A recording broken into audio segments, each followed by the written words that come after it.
Okay, good afternoon, everybody, and it's a great pleasure to be with you amongst this very learned gathering of recyclers who bring in a huge, maybe, I don't know, 1,000 years of knowledge cumulatively to this industry. Yesterday, we had some fantastic presentations. Today, also, I was fortunate to listen on to what Sarah was speaking about recycling and how they've really taken the leadership in this business in formalizing this rather, let's say, informal industry. Most of us have seen this in different forms. My experience on recycling is actually very physical. As an engineer, I like to be hands-on on things. So everything that I've done as far as the recycling industry is concerned comes with a lot of visits to lots of places, including walking around with the kabadiwala carrying the trash can from my house to the chota set, from the chota set to the bada set, from the bada set to the bigger bada set, and finally to the mills and traders. So it's been an interesting journey, and that helps develop an insight into the mind of these people who actually form the bulwark of uh, of the recycling community for whatever it is worth, and certainly for taking away a great amount of let's say, junk off our roads, a lot of debris from our roads, and contributing to it. So today, I just want to acknowledge the effort that this informal community does towards the recycling industry. But at the same time, whilst I recognize that they have hardships and everything else, but I do not support that this system should continue on a business as usual basis.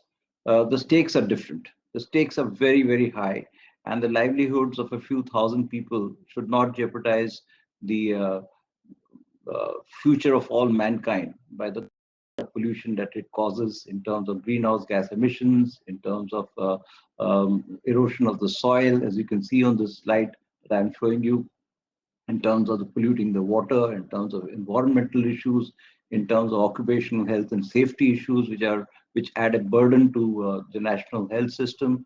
So there are many corrections that have to be done to it, and some of these corrections may be bitter, but it will serve the larger interest. So these are my opening remarks. I'll run through this presentation, and at the end of it, I'm sure if there are questions, I will try and tackle them as best as I can. So kindly give me a patient hearing till then.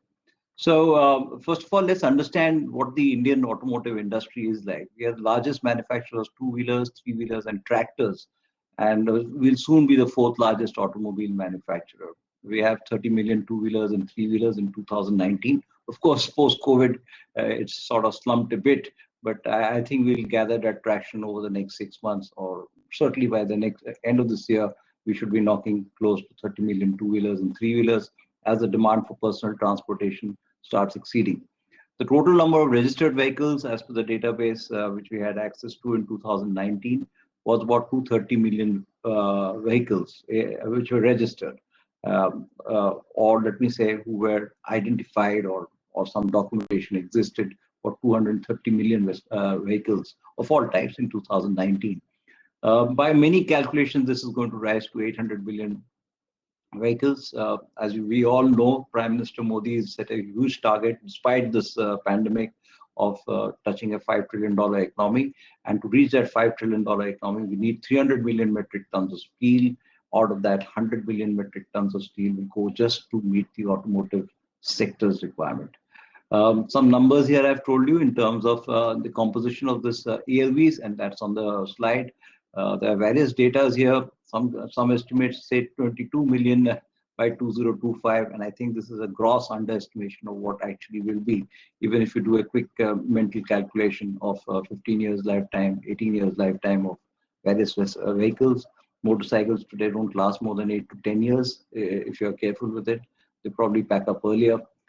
Cars are personal vehicles, yes, certainly, but with the introduction of Uber, Ola, and all these other cab hailing systems, the let's say the life of these cars have reduced marginally. In the discussions that I have, or let me see, chats that I have with my Uber and Ola drivers, just to understand the business, none of these vehicles last more than 5 to 6 years, and they have to be scrapped because by that time They've already clocked about 3.5, 4 lakhs, and the companies do not want these ramshackle cabs to be running around. So all of this is related to the national economy. We are already at 1.35 billion people. We need lots and lots and lots of jobs, and we are also highly committed to sustainable development goals as a country. So recycling is absolutely necessary, and therefore what Shalini and her team is doing for the circular economy is really, truly yeoman service. And please give it to Shalini for this initiative, and I wish her all the best in her endeavors, and all of us in achieving her aims. So, how does the ELV recycling look like? Firstly, 99.9% of the business is in the informal sector. And the informal sector is a source of rampant exploitation, huge amount of environmental degradation. If you've gone and walked these streets, it'll bring tears to your eyes. Large amount of tax evasion, spurious goods, and crime. The Bhai rules the roost, and it's very difficult for the organized, let's say, law enforcement agencies to even make a dent into this area.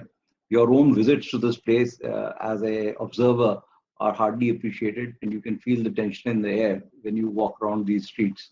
It's palpable. I've seen this in my visits there, and I certainly see this. But on the other hand, if you talk to the younger generation of the ELV auto kavadiwalas, as I call them, are acutely aware of the illegitimacy of the business model, conscious of the deliberate harming of the environment, and the consequent exploitation by the authorities, traders, and agents, which all create a sense of wrongdoing in them. I had a lovely recording of this Sikh gentleman who was practically, begging that I want to get out of this. I want to be part of the legitimate system, but tell me how. I want to come clean, but I don't know how.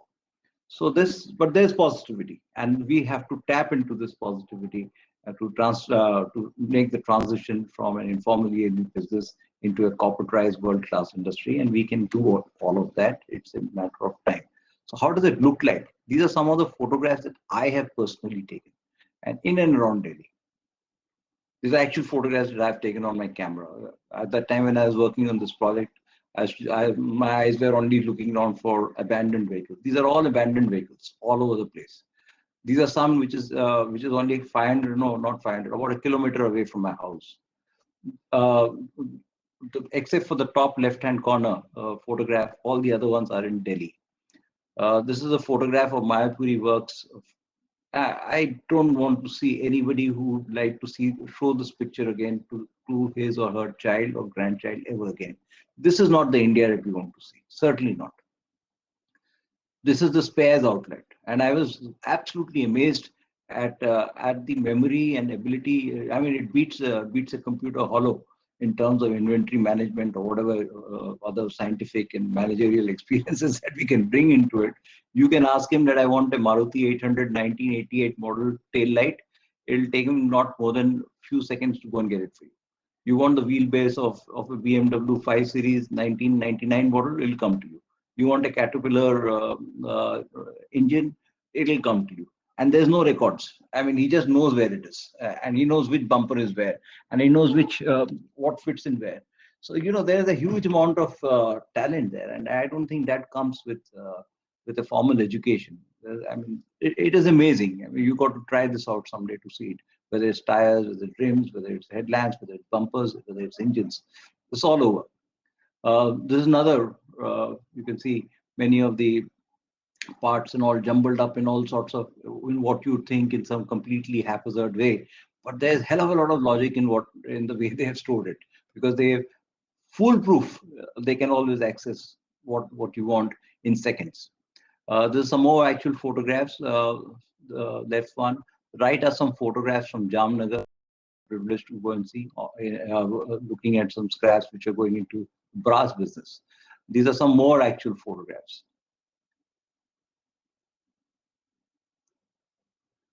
This is what's happening in Mumbai, and these are photographs taken by our team by MRAI, who had gone on and seen some of them. They're extremely dangerous. They would probably got killed. But you can see the amount of oil which is lying on the floor, the gases which is going around, zero concern for safety, zero concern for noxious gases. all of which will impact health of these workers, and many of them will have very, let's say, compressed time spans, and so will their children and everything else. So we need to correct all this. This is a Kurla car market. Again, a photograph taken very surreptitiously. These are some more photographs of that area. And you can actually see new cars out there being dismantled. So I suppose the connection should be obvious. I mean, if there's a new car getting dismantled in 30 minutes, you know where it is coming from. So this is in Meerut. The last two photographs are from the internet. Um, this is from Russell Market in Bangalore, again taken by us. Some more photographs from Kanpur and Bhopal, which are on the internet. The Bhopal one is real. Some more from Chennai, Hyderabad, and an unknown photograph just shows the rows and rows and rows of ELVs parked somewhere. I don't know where this is.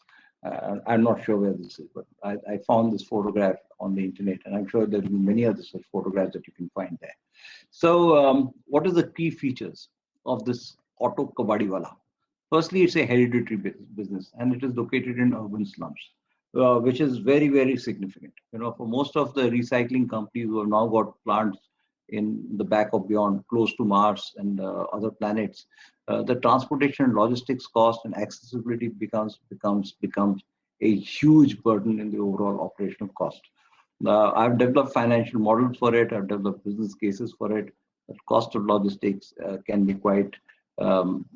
be quite important in the overall bottom lines of the company's performance. They always work on a don't ask, don't touch basis. Nobody asks you any question, and they don't want to tell you anything either. Everything's about secrecy, confidentiality, and trust. There are large sums of money which are transacted on a piece of paper, and that's it. There's no written documentation; just happens on its own. And for new players, it's not quite a level playing field because the kind of processes which government has created, all this CTE and CTO and orange area, red area, this, that, and all these 150 things that that industry has to comply with for them to run a legitimate business costs money, whereas whereas the ELV Auto Kabadiwala has no such thing. What actually matters is the slide that I'm showing you on the right hand side. In Delhi, the formal industry, what I understand, maybe Sero is doing better than this, but I have no idea. But from what I could understand, this is a little dated document. It may be about 8 months old. All that we are doing with 12 to 15 cars in the formal sector, whereas the Auto Kabadiwala is doing 1,500 to 2,000 cars.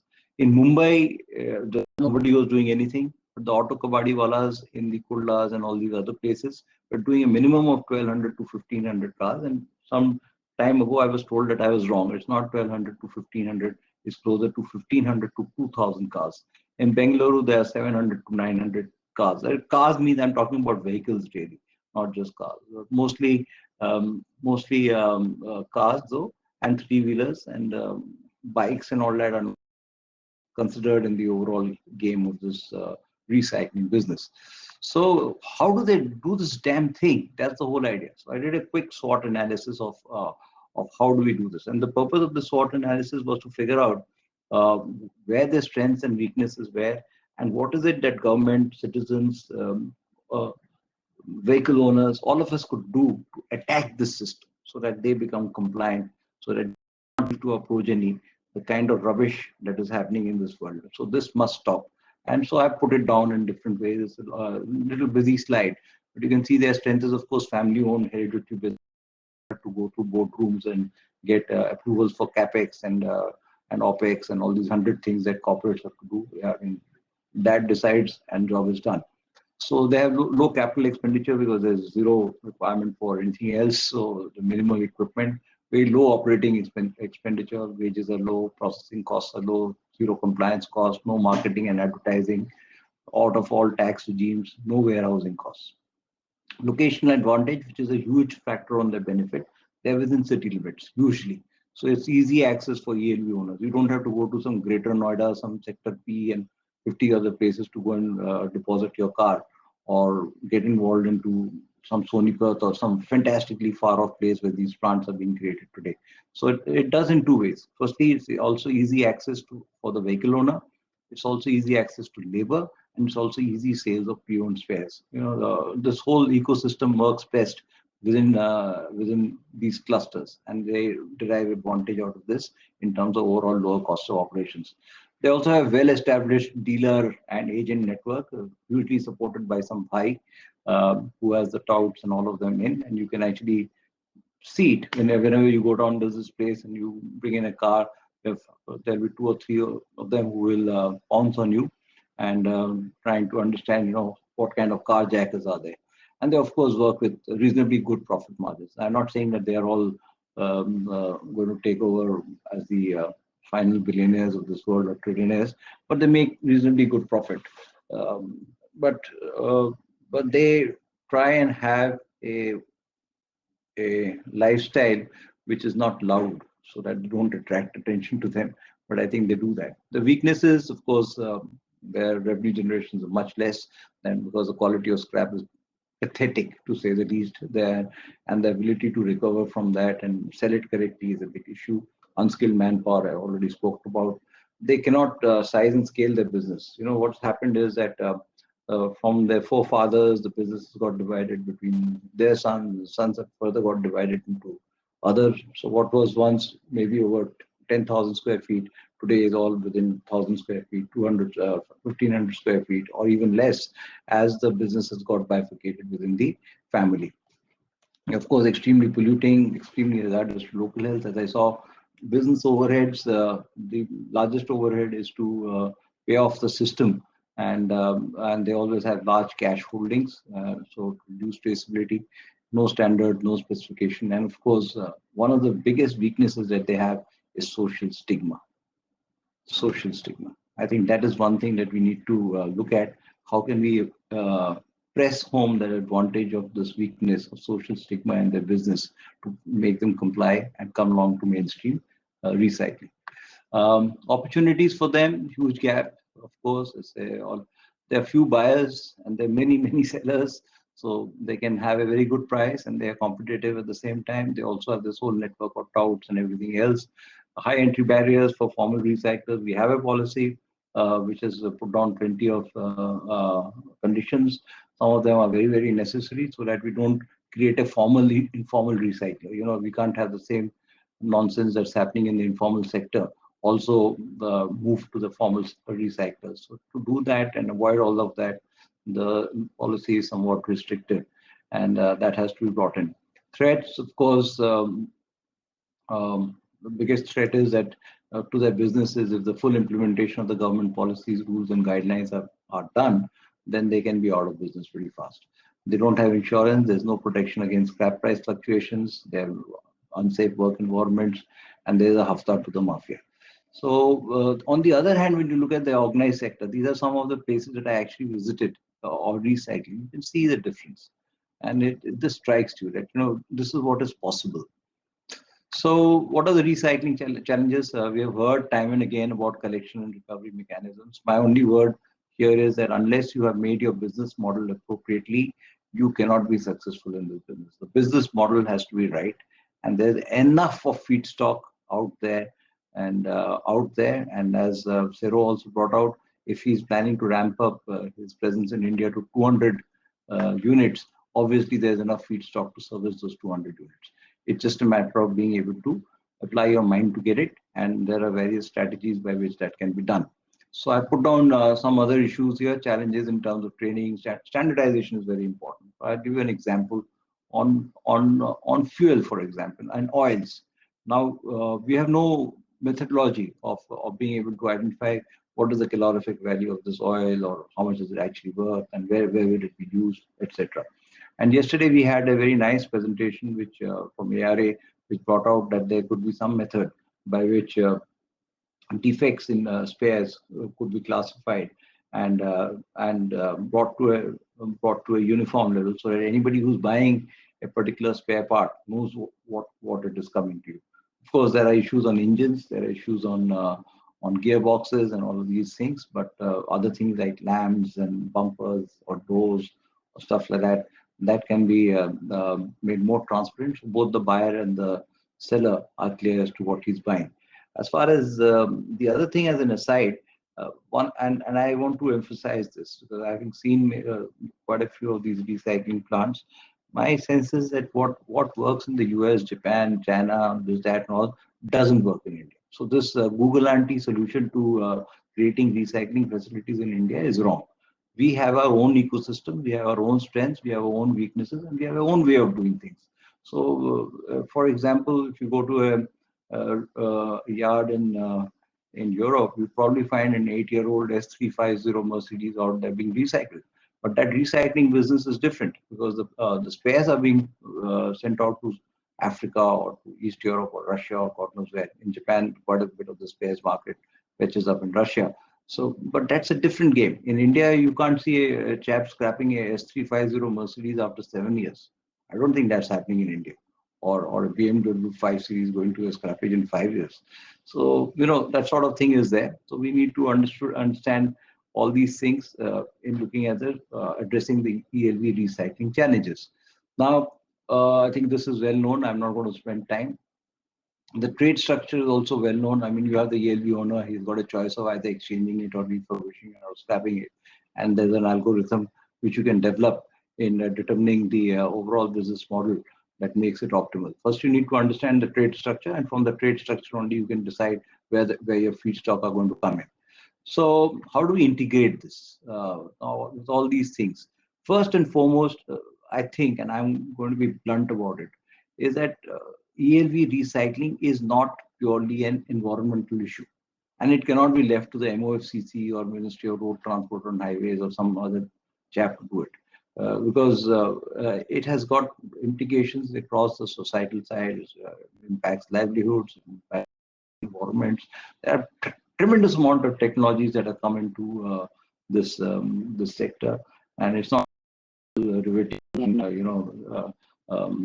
sort of spanner and toolkit sort of work. There are plenty of things that you can do in it so that your aspirations of being part of the circular economy are met. Which means at every wheel that you pull out of a automobile or from a motorcycle is put back into a foundry to make another wheel or another whatever, some let's say a gearbox opening or an engine block or whatever. But it cannot be that you crush this whole thing and then you convert that into making some railway lines or some torsion steel or some such thing. Circularity will come if the equipment which has lived its life is reborn again in the same way. That's what required. So it's a national industrial enterprise with all its complication of taxation, all its complication of training, developing the right skill sets, getting the right technologies.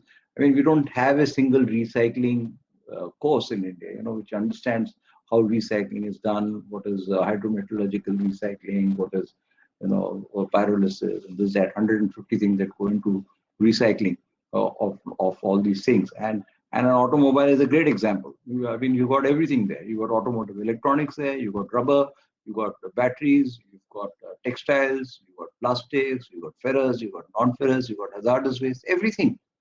So when you're looking at automotive recycling, you're automatically looking at all aspects of recycling from everything, and how much of that can be done together in some coordinated, integrated effort with multiple stakeholders with differentiated roles and responsibilities I'll come to. But what we need to do is identify what the roles are for various stakeholders. Of course, the key role is to how do we get this auto kabadi wala disciplined and into the system. So I put down some roles here. I'll share this slide with you. The urban local bodies are the final people who have to do it. The government has made its policy. The state governments have made their own whatever rules, etc. And ultimately, the chap who's left holding the baby is the urban local bodies. So they have to be the real doers in this game. So unless they are empowered, unless they are trained, unless they are motivated, unless they sense revenues coming out of their activities that will help the urban local bodies develop more schemes or developmental schemes or improve the quality of life of its own panchayats and municipal corporations or whatever, they're going to stay away. If it's going to be a burden for them, then I think they'll just lay off and say, we got enough on our hands, we're building roads, we're doing this, we're doing that. The last thing we want to do is get involved in ELV facilities. But the moment you tell them that, look, if you get into ELV and you start doing all these things, is going to add to the revenues of the panchayats and the municipal corporations, they'll get interested. The point is that we have all the possible schemes that are available for them, and they can benefit from them. Whether it's the Pradhan Mantri Jan Dhan Yojana, the Bima Yojana, a whole lot of Jivan Jyoti Bima Yojana. You already have a lot of finance schemes, mudra loans, etc., which can create a whole brand of new entrepreneurs, provided the urban local bodies play their game. Some more here, where some physical work would have to be done in identifying and allocating spaces for various sorts of activities, whether it's for collectors, for aggregators, or creating the right market. If I want to ask you, if I have to say this in a line, they have to create the market, and that market has to be a formal market, quite like a mandi. So where both the buyer and the seller can meet, negotiate, and sign off, and both of them pay a fee to the ULB for facilitating that market, and goes home happy on some proper documentation which does that. So these are the roles that urban local bodies can do, but we have to help them do this, because I don't think they have the capacity for it, neither do they have the training for it, and surely those skills are not quite fully developed. So maybe organizations and NGOs and maybe the recycling industries, particularly the ELV recycling industry, would have to step up and work with the urban local bodies in closer formation rather than just with the RTOs and all the other agents and hafta fellows from the informal sector. Maybe you should work more with the urban local bodies. So some more of this comprehensive package that I think we can just leave this. We are running out of time. Role of collection centers is pretty important. As I mentioned to you, I'm sorry I've used the older word, registered vehicle scrapping facility, which is what I had used. And ultimately, I think that R got changed to A. That was a major change which happened in the policy. So apart from that, I've put down here what collection centers need to do. Ultimately, facilitating the market and making the market work is the role of these collection centers and ULBs. If that market is created and these transactions are legitimized and brought into the overall system, then you can see the change. But citizens, there is no way that all this can happen without citizen participation. First and foremost, to all my citizens and everybody else who's watching, please don't abandon your vehicle. You've loved it. She's given you great service. Just give it to the RVSF and give her a safe burial, just as you do to any close relative of yours. Don't be greedy today. This auto kabadi wala sitting in Mayapuri is offering $1,000 extra, and Sero is giving you $1,000. Let's give it to Sero. Don't destroy your tomorrow. Don't sell your vehicle to the informal sector, whatever the incentive is. It might be a pain for you, but don't sell it to the informal sector. The basic idea is bottle of the demand side, bottle of the supply side to the informal sector, so that they have no other choice but to fall in line and get into the formal economy. And they have some talents on it. They just need the right push for it and some facilitation, and they'll come into it. Don't buy scrap and spares from the informal sector, where again the traders have got a great role to play, because they buy the scrap from these informal sectors at a small price than what they would pay to somebody who is doing formal recycling. And of course, all do share information on abandoned vehicles with the appropriate authorities, with the RTO, etc., and dispose of your vehicle on time and legitimately. So I think this is where it is. So what kind of interventions that we need? First of all, you need to strengthen the ELV recycling value chain. We must have all the ELVs on public portals. Delhi government has already done that. There's enough information there, but it is not quite the right thing. It's a very sarkari model of information, where half the information is there and 90% of it is you have to dig deep and find out. So we need to get that right. So it's a common portal. There's full transparency on what the ELVs are, who owns it, who was the last owner, and surely that data is not going to be correct, because that transaction would have taken place 20 times over without anybody filling out the form 29 and form 30 and this other form and that other form. So there are many of those things. Then of course, market creation we already spoke about for recycled spares and products. We don't have that formally done, but we need to figure out how we can have this plugged into either the European system or the Japanese system, so that all spare parts are categorized and cataloged and available for global sales. Fiscal and financial measures. I think the GST is a very important weapon. which can be applied in a graduated way, in a differentiated way, so that if one auto kabadi wala sells it to another auto kabadi wala, there is no value addition. He should be jacked nicely. He should pay 27% plus cess plus whatever else, so it becomes 40%. If he's doing some value addition, then he pays less. If he's selling it to the vehicle scrapping facility, then it becomes leased at whatever 5% or some such thing, and we can get on with it. Of course, where I'd really like to see some of the larger companies, and we've been discussing with them, the recycling giants like the MTC Group and other people in this business, they should pull together and create the recycling technology and research institute, which should look at all sorts of new technologies, but particularly on metallurgical issues, on disposal of plastics which go into it, disposable automotive electronics which go into it, all this technologies for conversion of catalytic converters into useful grade rare earths and materials, all of that. So these are some things that have to be done. Awareness and capacity development is an important cycle of this whole game, where NGOs, RWAs, self-help groups have to be created. And all these need some work from the formal sector. I know it's a burden for everybody. As it is, they are strained with sort of low profit margins and operational expenditure. To now spend money on this and that might be a little different. But I can only give you an experience from the e-waste sector. The way the PROs have been able to transform this, well, not fully, but they made some major gains in this process, is through running these camps, and they've done very well. I think maybe there's some lessons that you can learn from them. Of course, technology, I'm a great believer of technology. There's plenty of artificial intelligence that can be used for recycling, particularly blockchain technologies can also be used and also at the same time, we need to formalize a method by which the mass flow diagrams, mass flow calculations which are required to be submitted are automated and it is fully traceable. In the aerospace business, all material has to be traced back. So the same sort of rigor must be applied to scrap coming out from the automotive industry, so that it can go straight to furnaces for making, to foundries for making new parts. So when you look at this this polar diagram, you can see that the largest burden is on us, vehicle owners and citizens. We have to do 10 out of 10 to get the recycling industry going. The Kabadiwala is not going to move his bit too much. The urban local bodies will only do that much. Government has done what it can.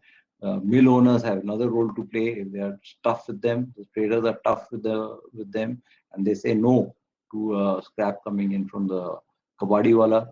That unless they are duty certified and for quality, etc., it won't work. RWAs are mostly silent.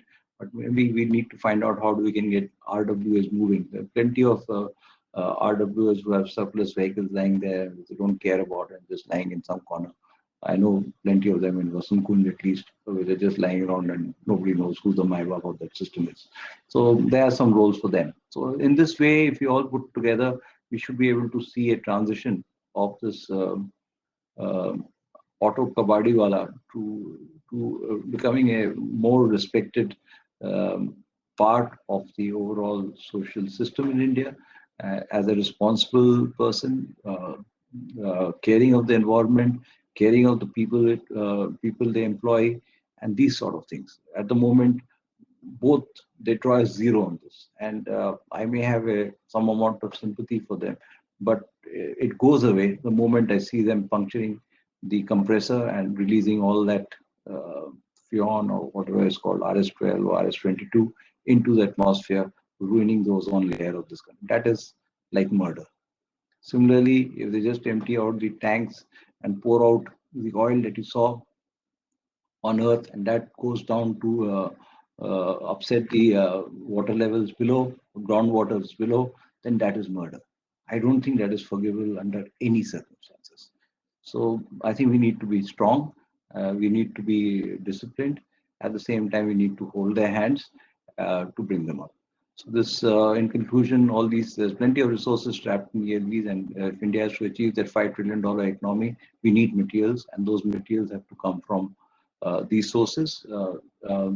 Particularly, it should reduce our dependencies, and we should be in line with what the Prime Minister has told us about Swachh Bharat and Atmanirbhar Bharat. The ELV recycling community has got a huge role to play in achieving these two aspirations of Prime Minister Modi. We have to get the auto kabadiwala into the game, but whilst we have to be sort of somewhat sympathetic, but we cannot be kind and generous to them at the price of penalizing future generations of Indians. I don't think that equation works. Urban local bodies and ordinary citizens like all of us have largest role to play, and we have to shoulder that task in a fair way. Rest of it is I've already told you. So this brings me to the end of my conclusion. Please donate your old car once. Transform the lives of 10 girl childs forever. There is a NGO which does that. I think it's a small price to pay. You can just forego your 20 grand or whatever that you sell your Maruti Desire Swift for. Put that for a girl child. It'll do you a lot of good together. We can together make the difference. And this brings me to the end of my presentation. Thank you very much for your patient hearing. I'm not sure if there are any questions, but if there are, please tell me. Thank you. Sujeet, thank you very, very much for that. Very heartfelt. Have I stopped sharing? You've stopped sharing. No, we can still see you. We can still see you. Can you hear me? I can hear you, but I didn't see anybody during my entire presentation. So I was just hoping that other people could also see me. you are already having people virtually clapping you already without even me having to encourage that. Oh, thank you so much. Thank you. It was, like I said, it was very heartfelt. It was great. And one of the words I love to hear in these presentations is when we hear the word blunt. We all go, oh, what's going to be said now? So that was great. And just going back to the beginning, I think it was really encouraging, some amazing pictures. Part of me, personally, I want to come to India myself and actually walk amongst that and to smell and to hear it, because it looks fascinating, although, not correct in any way, but to see how it's been built up, the informal sector. And it's so encouraging to hear that how the young people want to take on the responsibility and to change this and be responsible for that. And also, you brought up a great point. These people in the informal sector have a genius brain for this industry. Their inventory brain and knowledge is immense, and we should utilize it. It's as simple as that. So look, and all I was thinking is, already we've had two great presentations today from yourself and Sumit, and technically we are at our capacity. We are sold out for this event, and I feel sorry for the people who just haven't turned up, because I think they're missing a treat to know what's going on in India at the moment. Anyway, look, we are pushed for time, so we're going to go straight to questions and answers. I'm not going to ask many, but please, as I say to everybody, please feel free to find Sujeet on the floor or get in touch. You seem as if you're the person who quite likes to help people out and answer questions. So anyway, question number one. This is from Anwesh Singh. Do you think the blockchain solution we have discussed would be effective in the platform? See,